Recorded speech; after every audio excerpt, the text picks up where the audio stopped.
nation, indivisible, with liberty and justice for all. Roll call for the meeting. Here. Director Brown. Yes. Director Clayton. Here. Director Allen. Here. Director Brown. Here. Thank you. Moving on to item number 1, minutes of the regular meeting held February 8th, 2024. Thank you. No, second, have a motion. Okay, we have a motion and a second. All in favor? Aye. Moving on to item number 2, committee reports.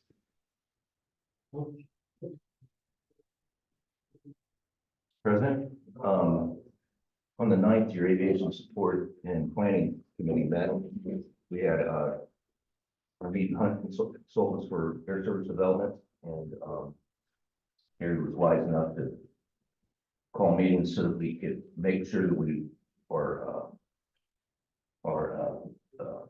revenue guarantees that we are offering to airlines if they start service. Want to make sure that they were still the right amount, and it's part of the, as you know, we've taken a look at all of our finances. There's some things coming in the future to be expensive all at the same time, so that's one of the things that went really well. Basically, it's continue as planned, and if it's an issue, we'll see it coming. Real estate committee met on the 12th. We took a little tour of the Drescher leasehold. Talked to Brian Drescher about his farming operation and the different conditions of the property, and it's very informative. We'll have a meeting again tomorrow to talk about some things. And then your executive committee met for agenda setting and other discussions. Thank you. Moving on to item number 3, general manager's report. Just real quick, an update, the runway, emergency runway work that you all approved. The crack sealing is completed and the runway markings, the white markings are completed. And it's a noticeable difference. You can see it from 135, it is much brighter. There's some paving work that we need to do on, it's probably 8, where there's been a culvert that's settled and it's created a divot. So we're gonna have that cut out and repaved. And there's a section of the ramp that is in front of the terminal that is disintegrating quickly, that we're gonna also pick out a large chunk and pave it. It's a patch, the whole area, and be reconstructed in the near future, but that's ranging out. And then the taxi markings need to be completed. Some of them, some of the bars have been completed. It looks, it's a big difference. I'm glad we're doing it. And next week we'll have our Part 139 inspection, and she's already indicated that she's okay that we haven't completed it yet because of the rains, but we've made enough progress that I'm hoping she'll be happy with us.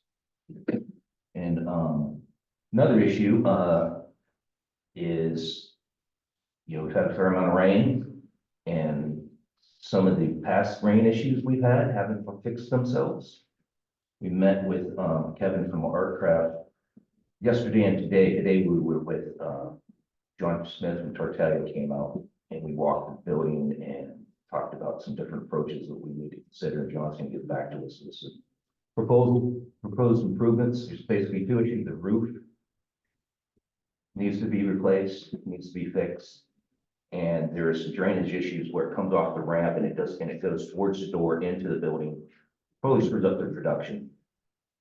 And the can is being kicked far enough that something has to be done. And so we're working on figuring out what that is. You'll be hearing back from us. Any questions from anyone? Moving on to item number 4, manager of I would finance. say bring back a little sec, the building we're doing for immigration, not immigration, but for customs. Customs, Yes. How's that going? I think John said the bids just came in. He didn't tell me what they were. But it's in progress. So we should have, John should be reporting to us what the bid results are. And then we should be coming to you soon with a contract for your blessing. And then we'll be into it, get the work done. We're still on time. Hmm? We're still on time. were we ever, I think we were off time a long time ago. This thing has become more than what we thought it was gonna be. You'll see in the contract, but it's all required. I mean, it's, the building needs to be improved in general, but there's also customs folks have certain requirements, given the nature of what they do, that we have to make some improvements to, or should I say, fortify the building, if you will, and make it more secure. And all that's being addressed. They've actually been really nice to work with, very pleasant people and very helpful and giving us guidance.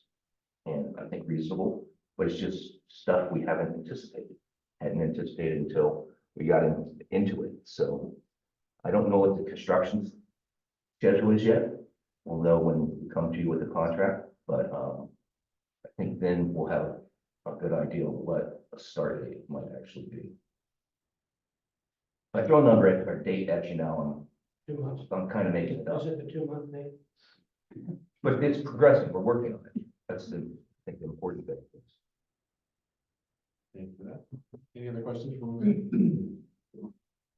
Moving on to item number 4, Manager of Finance and Administration report. Thank you, Mr. President. I provided the man register for your review and approval.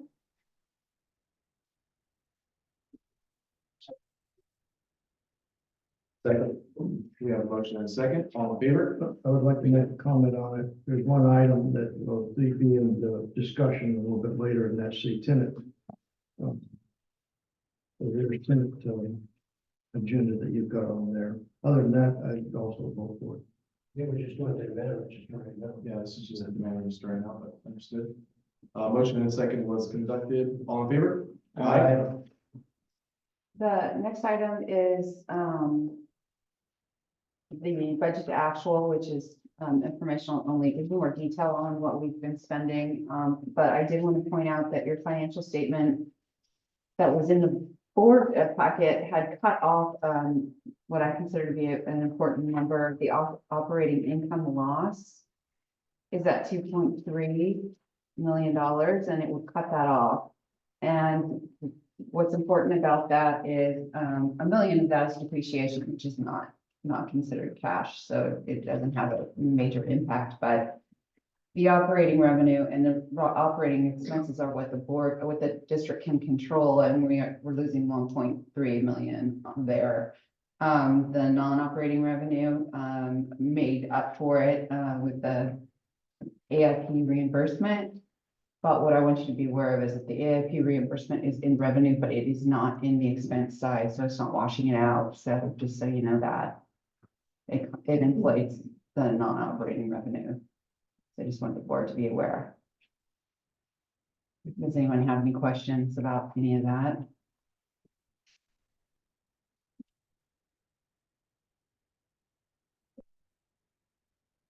So what are the APs on the other side of this?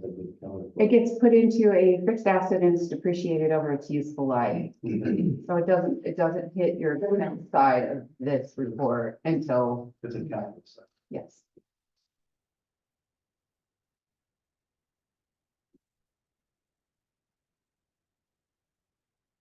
And then we have the delinquent tenant report. Yeah, We have, 2 tenants that are delinquent, they're on the report listed. We have a tenant who was reinstated into his hangar, and he has, rent due from retro rent from the time we weren't allowed to accept his money because we were in the process of eviction. Once that happens, the district can't collect the money. Once the eviction was stayed, we went back and tried to collect this cash from the tenant. The other tenant is refusing to pay his non-airworthy fees. what are we gonna do with that? Well, we can make it a closed session item and discuss it with the board if that's necessary.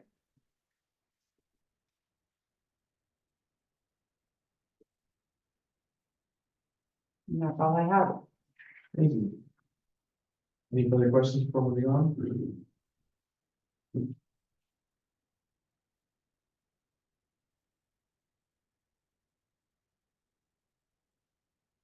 Okay, moving on to item number 5, public session. Statements from the floor will be heard during public session. Requests to speak forms are provided for those wishing to address the board. After completing the form, please give it to the clerk. Requests requiring board action will be referred to staff and brought on the next appropriate agenda. Members of the public are cordially invited to speak on agenda items as they occur. Staff reports covering agenda items are available for review in the offices of the general manager on Tuesday prior to each meeting. The board will establish a time limit for receipt of testimony, in this case, 3 minutes. The board reserves the right to establish further time limits for receipt of testimony. First up, Kevin. Good evening, board president, board members, and airport staff. My name is Kevin Yates. I think most of you know me, chief operating officer for Aircraft Paint.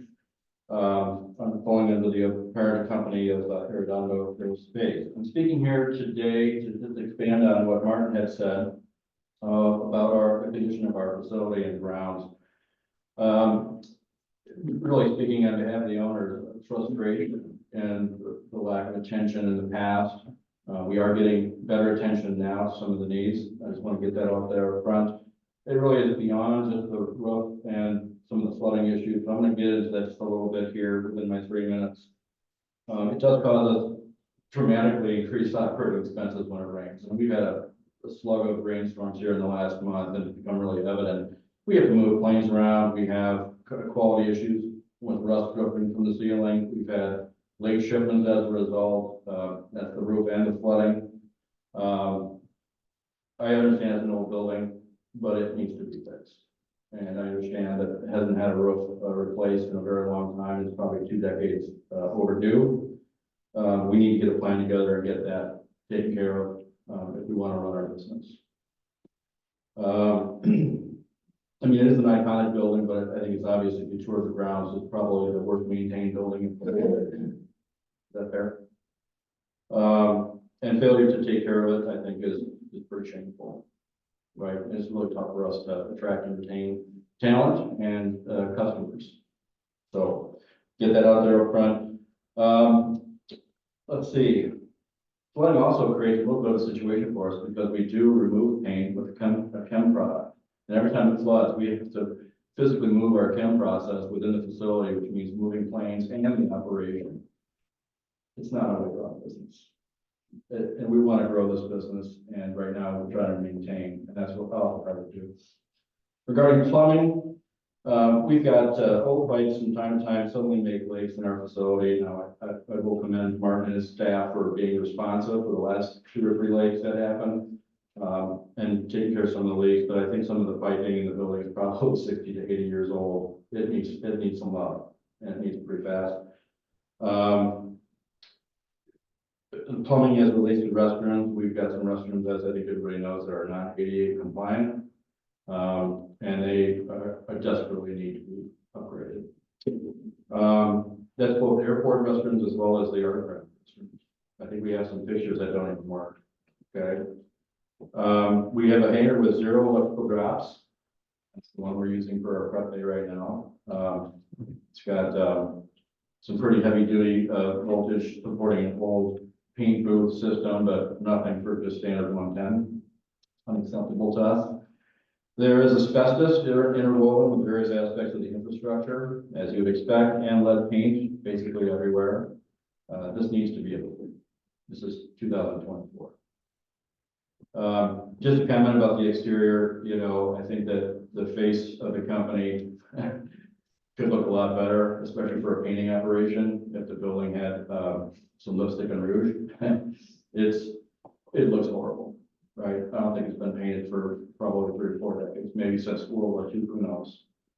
I could go on, but I think you kind of understand, you know, the concerns that we have trying to run a business with the condition of that facility.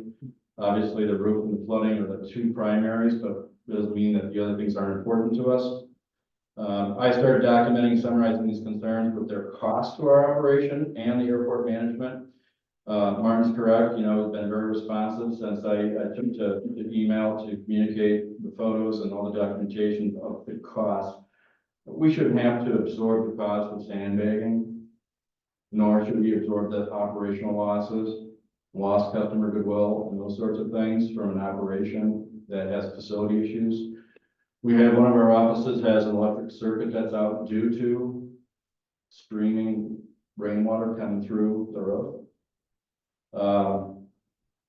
It kind of gives you a picture, doesn't it? Kind of see what I'm talking about. Final comment is, we need a plan. And obviously, this is gonna be an expensive fix, upgrade, mitigation, whatever you wanna call it. It's gonna be expensive, but we need to get a plan, we need to get it in place, we need to do it soon. Okay? Kind of final comments, we would like to talk about what it's gonna take to kind of help us cover some of the costs that we've incurred as a business to keep our own operation running with these facility issues, being these costs. So we don't need to get into that during this conversation, but I'm open for conversations outside of this meeting and, so we can get this thing moving forward. Because the days of hoping and praying for Mother Nature to be nice to us and kicking the can down the road are over. Typically, I don't comment, but I think you need to set a meeting up, come in and talk, because there's things that I think you stepped in that you don't know. Okay. Fair enough. I think we need to, you're laying it all on our side, and that's not really the case. So we need to. Okay. Well, thank you for the time. Thank you, Kevin. Thank you, Kevin. Warren, go ahead and take the meeting. Go ahead and set up the meeting. With the real estate committee? Yeah.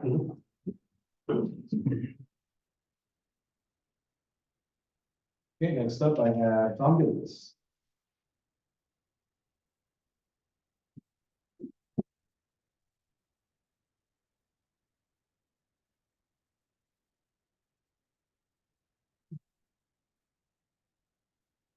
Leave Mr. President, boards, staff. I'm trying to keep it from the public. This item is germane to, this letter of germane to, number 9. I'm gonna read it. Starts out, met with Mr. Martin Field on 2/12/24 in reference to a letter of demand by FMX for rent not collected from my account for hangar 3111K. Although authorization to withdraw the rent from my bank was given. When I realized the rent was not withdrawn from my account, I wrote a check to FMX. It was also not deposited. FYI, during the period, I was not allowed access to my aircraft, one being rebuilt and the other in a part source. The mechanic also did not have access to the aircraft. The work contracted to be done on my aircraft came to a halt. Also, parts were misplaced and lost during this period. My planes were not part of the unlawful detainer. And when the hangar was cleaned out, my loose parts disappeared. Hangar 3111K was rented on 08/12/2021. After discussing the issue with the manager, Mr. Chris Hafford, there was also correspondence dated 08/12/21, 09/17/21, confirming these facts. The manager was aware of these facts before the beginning of the lease. Upon the departure of Mr. Hafford, the interim management was an unlawful detainer without even confirming the facts. I happened to be one of the victims during this interim management. On one occasion, when I was in the audience during the board meeting and during the break, Mr. Steve Brown, a board member, saw me and being aware of my situation came up to me and invited me to talk to the attorney Josh and have him release my aircraft as it was not subject to that lawsuit. Josh in turn referred me to the bankruptcy attorney and I was told that it would be released as legal proceedings were ongoing. The new manager, Mr. Martin Field, was instrumental in having this unlawful detainer dismissed. My observation as a client customer is that management should communicate with clients. However, it's common knowledge that FMX does not respond to mail. As a matter of fact, this issue of not responding to mail also came up at a previous board meeting brought up by another client. Apparently, this problem still exists. Following the dismissal of the unlawful detainer, I will receive a letter from the attorney, Ms. Blackie. Tom, that's 2 minutes. Huh? That buzzer that you just heard was 3 minutes. Thank you. Oh, we're due well.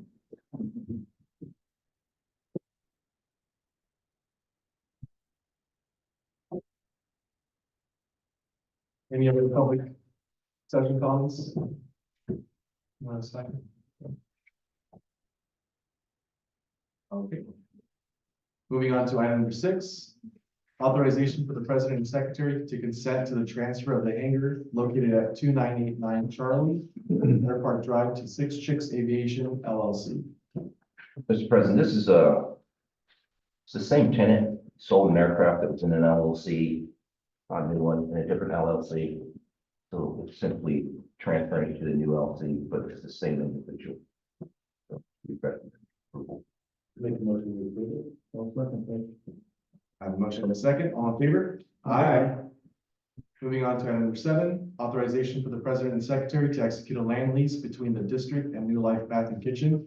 Just for the record, I will be abstaining from this decision as it is a conflict of interest. Mr. President, you may recall there's a storage area we have that's fenced off, isolated from the airfield, and it's been used for parking, still is. There's adequate room there to allow this proposed new tenant to place some Connex boxes for storage. And we would recommend that you approve this, please. I looked at the information and I make a motion to be approved. No, second. We have a motion and a second. All in favor? Aye. Moving on to item number 8, the consent calendar is approved by roll call vote on one motion. These items are read only on request of board members. The following items are presented for board approval without discussion as a single agenda item in order to expedite this meeting. Should anyone wish to discuss or disapprove any item, it must be dropped from the blanket motion of approval and be considered as a separate item. It is the recommendation of staff that the board receives and file and/or approve the following leases and agreements or other routine items and authorize the president and secretary to execute them. I have read those and I make a motion that you approve this. I'll second that. We have a motion and a second. All in favor? Roll call. That's a roll call, sorry. President Moreno, Yes. Director Basket, Yes. Director Clayton. Yes. Director Adams. Yes. Director Brown. Yes. All right. With that being said, we'll go ahead and take a 5-minute break and then move on to closed session. We need more. So I got signs. 10-minute break, closed session. Thank you. You're gonna finish this. So take like 2, 3 really hands down the way, but we need to sit up for the. We exit closed session, no reportable actions. Moving on to item number 10, director's comments. Want to start off? I'd like to say the last. Sorry? I'd like to. Last. No comment. No comment. No comment. Fine. I've got a couple comments. I'd like to find out status of the microgrid, any progress on that? This is director's comments. Not, discussion. Well, we, comment is, we've been facing an energy problem for a long time. We've had about 425 kilowatts approved to be built out here. That will go dark if the grid goes dark. And I've asked to see if we can get a status of the microgrid as a way to keep the lights on when the grid goes dark. And appreciate what you've been doing, but like, well, that's about written reports sometime coming in, you can do that. So, back to the main hangar, that was, we set a report on that from people who are affected by what we failed to keep up. And that's my comment. Oh, I must be adjourned. Second. You can finish your comments. A crime. I've been informed of 3 different break-ins and destruction and harm of vehicles out in the parking lot. I've been asked by the person who reported me, if there's been anything done on that, any reports of police or anything coming back, and I cannot give an answer yet. Hopefully it's gone to the police, and somebody's done an investigation, and hopefully somebody will be arrested over it. But we have tenants here that one has generated a lot of income for the airport and vehicles out in the parking lot. We don't have cameras on. Been broken into, gas lines cut, and damage done, and we'd like to see a crime report at every meeting, so that hopefully no future crimes, we have a report, the status of crimes at the airport. So, that's it. We have a motion and a second to adjourn the meeting. All in favor? Aye.